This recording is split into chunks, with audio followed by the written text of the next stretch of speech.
the shore, then began the hike up the long slopes toward the dreaming peaks.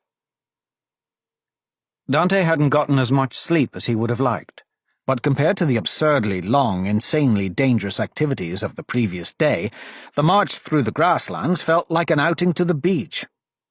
As the afternoon waned, they veered toward Iladi Forest to make camp in the cover of the trees.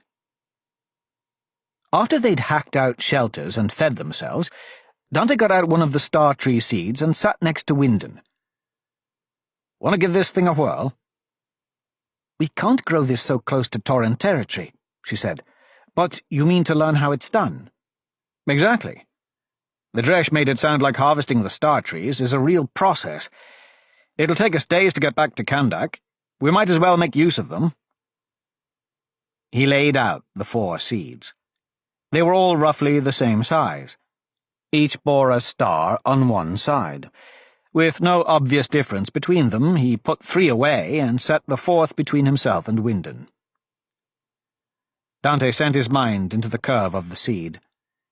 The outer layers held traces of nether, no more or less than an average rock, leaf, or bone. But he found a small chamber inside the seed, filled entirely with shadows. There was another chamber beside it, and others after that. They were arranged in a spiral. As he moved inward, he counted 11 shadow-filled chambers. The 12th lay at the very center of the seed. This chamber was no larger than the pip of an orange. Unlike the others, it was empty. He withdrew and gestured to Wyndon.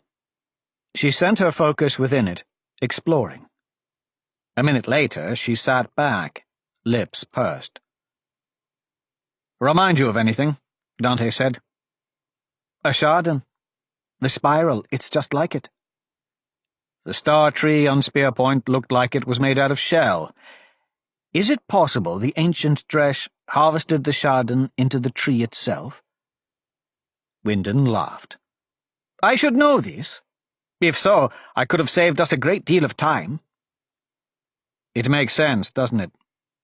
Did you see how the central chamber is empty? If we fill it with nether, I think the seed will sprout." "Could be." "All the others are filled. Isn't it the obvious step?" "That's what it suggests," Wyndon said. "But it may not be so straightforward. Harvested plants, the further they are from their origins, the more difficult they are.